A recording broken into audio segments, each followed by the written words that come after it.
ಕರುನಾಡಿಗೆ ಕೊರೋನಾದ ಢವಢವ ಸದ್ಯಕ್ಕೆ ಶುರುವಾಗ್ತಾ ಇದೆ. ಸೋಂಕು ಏರುಮುಖವಾಗಿ ಸಾಗ್ತಾ ಇರೋದ್ರಿಂದ ಮಹತ್ವದ ಮೀಟಿಂಗ್ಗಳನ್ನು ಕೊರೋನಾ ನಿಯಂತ್ರಣ ಮಾಡೋ ನಿಟ್ಟಿನಲ್ಲಿ ಹಮ್ಮಿಕೊಳ್ಳಲಾಗಿದೆ. ಇವತ್ತು ಸಿಎಂ ನೇತೃತ್ವದಲ್ಲಿ ಈ ಹೈ ವೋಲ್ಟೇಜ್ ಮೀಟಿಂಗ್ ಆಗುತ್ತೆ. ಗೃಹ ಕಚೇರಿ ಕೃಷ್ಣಾದಲ್ಲಿ ಮಧ್ಯಾಹ್ನ 1 ಗಂಟೆಗೆ ತುರ್ತು ಸಭೆಯನ್ನ ಕರೆಯಲಾಗಿದೆ. ಈಗಾಗಲೇ ಬೆಂಗಳೂರಿನಲ್ಲಿ ಕೊರೋನಾ ಸೋಂಕಿಗೆ 3 ಸಾವನ್ನಪ್ಪಿದ್ದಾರೆ. ಫೆಟಲಿಟಿ ರೇಟು ಆತಂಕವನ್ನ ಸೃಷ್ಟಿ ಮಾಡ್ತಾ ಇದೆ. ಸಕ್ರಿಯ ಕೇಸ್ಗಳ ಸಂಖ್ಯೆಯನ್ನು ನೋಡಿ ನೀವು 92ಕ್ಕೆ ಏರಿಕೆ ಆಗಿದೆ. ಡಿಸೆಂಬರ್ 12, 13ನೇ ತಾರೀಕು 10, 11 ಆ ರೀತಿ ಇದ್ದಂತಹ ಕೇಸ್ಗಳು ಸಡನ್ ಆಗಿ 92ಕ್ಕೆ ಸಕ್ರಿಯ ಕೇಸ್ಗಳ ಏರಿಕೆ ಆಗಿರೋದು ಅಗೇನ್ ಇಲ್ಲಿ ನಾವು ಯೋಚನೆ ಮಾಡಬೇಕಾಗಿರೋ ವಿಚಾರ. ಸೋಂಕು ನಿಯಂತ್ರಣದ ಕ್ರಮದ ಬಗ್ಗೆ ಸಭೆಯಲ್ಲಿ ಚರ್ಚೆ ಆಗುತ್ತೆ. ಆರೋಗ್ಯ ಇಲಾಖೆ ಸನ್ನದ್ಧವಾಗಿದೆಯಾ? ಬಿಕಾಸ್ ಮುಂದಿನ ದಿನಗಳು ಸಮರೋಪಾದಿಯಲ್ಲಿ ಕೆಲಸ ಮಾಡಬೇಕಾಗತ್ತೆ. ಸೊ ಸನ್ನದ್ಧವಾಗಿದೆಯಾ? ಹ್ಯೂಮನ್ ರಿಸೋರ್ಸಿಂದ ಹಿಡಿದು ಇಕ್ವಿಪ್ಮೆಂಟಿಂದ ಹಿಡಿದು ಯಾವುದರ ಅಗತ್ಯತೆ ಜಾಸ್ತಿ ಇದೆ, ಏನು ಬೇಕಾಗಬಹುದು ಹೆಚ್ಚಿನದಾಗಿ, ಜೊತೆಗೆ ಈಗಿರುವಂತಹ ಸಿದ್ಧತೆಗಳ ಪ್ರಕಾರ ಹೋಗೋದಾದರೆ ಮುಂದಿನ ದಿನಗಳನ್ನು ಫೇಸ್ ಮಾಡೋದು ಹೇಗೆ, ಸಂಭವ್ಯ ಅಲೆ ಎಷ್ಟು ಪೀಕಿಗೆ ಹೋಗ್ಬೋದು, ಅದೆಲ್ಲವನ್ನ ಇಲ್ಲಿ ಚರ್ಚೆ ಮಾಡಲಾಗತ್ತೆ. ಸರ್ವಸನ್ನದ್ಧವಾಗಿ ಆರೋಗ್ಯ ಇಲಾಖೆ ಹಾಗೂ ಆಸ್ಪತ್ರೆಗಳು ಇದಾವ ಅನ್ನೋದನ್ನ ಮಾಹಿತಿ ತಿಳ್ಕೊಳ್ಳೋದಕ್ಕೆ ಅಂತ ಇವತ್ತು 1 ಗಂಟೆಗೆ ಮೀಟಿಂಗ್ ಆಗುತ್ತೆ ಅನ್ನೋದು ಗೊತ್ತಾಗ್ತಾ ಇದೆ. ಹಾಗಾದರೆ ಸಿಎಂ ಕೊರೋನಾ ಮೀಟಿಂಗ್ಗೆ ಸಂಬಂಧಪಟ್ಟಂತಹ ಒಂದಷ್ಟು ಹೈಲೈಟ್ಗಳು ಏನು, ಚರ್ಚೆ ಆಗಬಹುದಾದಂತಹ ವಿಚಾರಗಳು ಏನು ನೋಡ್ತಾ ಹೋಗೋಣ. ತುರ್ತು ಕ್ರಮಗಳ ಬಗ್ಗೆ ವಿವರವನ್ನ ಸಿಎಂ ಪಡಿಲಿಕ್ಕಿದ್ದಾರೆ. ಯಾಕಂದ್ರೆ ಸಮರೋಪಾದಿಯಲ್ಲಿ ಕೆಲಸ ಆಗಬೇಕಾಗತ್ತೆ. 24/7 ಆಸ್ಪತ್ರೆಗಳು ಕಾರ್ಯವನ್ನು ನಿರ್ವಹಿಸಬೇಕಾಗತ್ತೆ. ಪ್ರೆಷರ್ ಕೂಡ ಅವ್ರ ಮೇಲೂ ಜಾಸ್ತಿ ಇರುತ್ತೆ. ಸೊ ಹೇಗಿದೆ ಪ್ರಿಪರೇಷನ್ನು ಅಂತ ನೋಡ್ತಾ ಇದ್ದಾರೆ. ಬಿಕಾಸ್ ಕೋವಿಡ್ ಅನ್ನೋ ಸಾಂಕ್ರಾಮಿಕ ಹೇಗೆ ಕರ್ನಾಟಕವನ್ನು ಬಾಧಿಸಿತ್ತು ಅನ್ನೋದನ್ನು ನಾವು ಕಳೆದ 3 ಅಲೆಗಳಲ್ಲಿ ನೋಡಿದ್ದೀವಿ.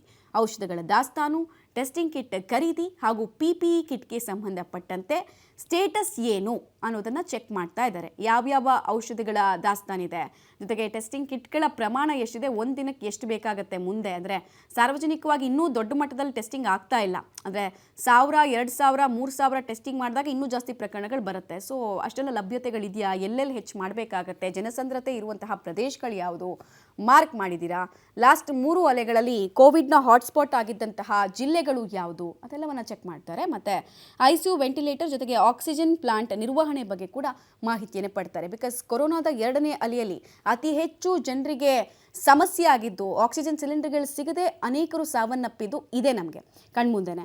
ಸೊ ಅದೆಲ್ಲವನ್ನು ಕೂಡ ಇಲ್ಲಿ ಮೆಲುಕು ಹಾಕಲಿಕ್ಕಿದ್ದಾರೆ. ಇಂಪ್ಲಿಮೆಂಟೇಷನ್ಸ್ ಹೇಗೆ ಬೆಟರ್ ಆಗಿದೆ ಅನ್ನೋದನ್ನ ಚೆಕ್ ಮಾಡಲಿಕ್ಕಿದ್ದಾರೆ. ಬೆಡ್ಗಳ ವ್ಯವಸ್ಥೆ, ಮಾಕ್ ಡ್ರಿಲ್, ಅಣಕು ಕಾರ್ಯಾಚರಣೆಯನ್ನು ಡಿಸೆಂಬರ್ 14ನೇ ತಾರೀಕಿನಿಂದ ಕೂಡ ಆರೋಗ್ಯ ಇಲಾಖೆ ಮಾಡ್ಕೊಂಡು ಬಂದಿದೆ.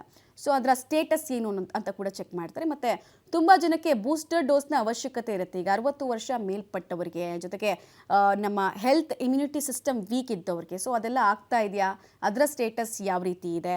ಮತ್ತು ವ್ಯಾಕ್ಸಿನೇಷನ್ಗೆ ಕುರಿತಂತೆ ಇನ್ನೂ ಕೂಡ ಕ್ಲಾರಿಟಿ ಇಲ್ಲ ಯಾರಿಗೂ ಕೂಡ. ಅಂದರೆ ಈ JN.1 ಇಡೀ ಆ ವ್ಯಾಕ್ಸಿನೇಷನ್ ಕೊಟ್ಟಿದ್ರೂ ಕೂಡ ಅಂಥವರ ರೋಗ ನಿರೋಧಕ ಶಕ್ತಿಯನ್ನು ಭೇದಿಸಿ ಲಂಗ್ಸ್ಗೆ ಎಫೆಕ್ಟ್ ಆಗುತ್ತಾ ಅನ್ನೋದ್ರ ಬಗ್ಗೆ ಯಾರಿಗೂ ಕ್ಲಾರಿಟಿ ಇಲ್ಲ. ವಿಜ್ಞಾನ ಲೋಕ ಕೂಡ ಅದ್ರ ಬಗ್ಗೆ ತಲೆ ಕೆಡಿಸ್ಕೊಂಡು ಇನ್ನೂ ರಿಸರ್ಚ್ ಮಾಡ್ತಾರೆ. ಸೊ ಏನು ಸ್ಟೇಟಸ್ ಇದೆ, ಅದ್ರ ಬಗ್ಗೆ ತಜ್ಞರು ಏನು ಹೇಳ್ತಾರೆ ಅಂತ ಕೂಡ ಚರ್ಚೆ ಆಗುತ್ತೆ. ಸೋಂಕಿಗೆ ಬಲಿಯಾದವರ ವಿವರ, ಜಿನೋಮಿಕ್ ಸೀಕ್ವೆನ್ಸಿಂಗ್ ಬಗ್ಗೆ ಕೂಡ ಮಾಹಿತಿಯನ್ನು ಪಡ್ಕೊಳ್ತಾರೆ ಅನ್ನೋದು ಗೊತ್ತಾಗ್ತಾ ಇದೆ. ಇನ್ನು ಡೆತ್ ಆಡಿಟ್ ಬಗ್ಗೆಯೂ ಸಭೆಯಲ್ಲಿ ಸಿಎಂ ಸೂಚನೆ ಕೊಡುವಂತಹ ಸಾಧ್ಯತೆ ಇದೆ. ಲಾಸ್ಟ್ 3 ಅಲೆಗಳಲ್ಲಿ ಡೆತ್ ಆಡಿಟ್ ಬಗ್ಗೆ ದೊಡ್ಡ ಮಟ್ಟದ ಪ್ರಶ್ನೆ ಎದ್ದಿತ್ತು. ಈ ಸಲ ಆ ಥರದ್ದು ಯಾವುದೂ ಆಗಬಾರ್ದು, ಟ್ರಾನ್ಸ್ಪರೆನ್ಸಿ ಇರಬೇಕು ಅಂತೆಲ್ಲ ಸೂಚನೆಗಳನ್ನು ಕೊಡೋ ಸಾಧ್ಯತೆ ಇದೆ. ನ್ಯೂ ಇಯರ್, ಕ್ರಿಸ್ಮಸ್, ಸಂಕ್ರಾಂತಿ ಹಬ್ಬ ಬರ್ತಾ ಇರೋದ್ರಿಂದ ಈ ಸಾಲು ಹಬ್ಬಗಳು ಬಂದ ನಂತರ ಕೋವಿಡ್ ಸ್ಫೋಟ ಆಗಿ ಜನ ಸಮಸ್ಯೆಯನ್ನು ಅನುಭವಿಸಿದ್ದು ಸರ್ಕಾರಗಳು ನೋಡಿದೆ. ಹೀಗಾಗಿ ಈ ಸಲ ಆ ಥರದ್ದು ಆಗದೇ ಇರೋ ರೀತಿ ಮುಂಜಾಗ್ರತಾ ಕ್ರಮಗಳನ್ನು ಕೈಗೊಳ್ಳೋ ರೀತಿ ಸೂಚನೆಯನ್ನು ಕೊಡಲಾಗುತ್ತೆ. ಖಾಸಗಿ ಆಸ್ಪತ್ರೆಯಲ್ಲಿ RT-PCR ಟೆಸ್ಟಿಂಗ್ಗೆ ಶುಲ್ಕ ನಿಗದಿ ಮಾಡುವ ಬಗ್ಗೆ ಚರ್ಚೆ ಆಗೋ ಸಾಧ್ಯತೆ ಇರುತ್ತೆ.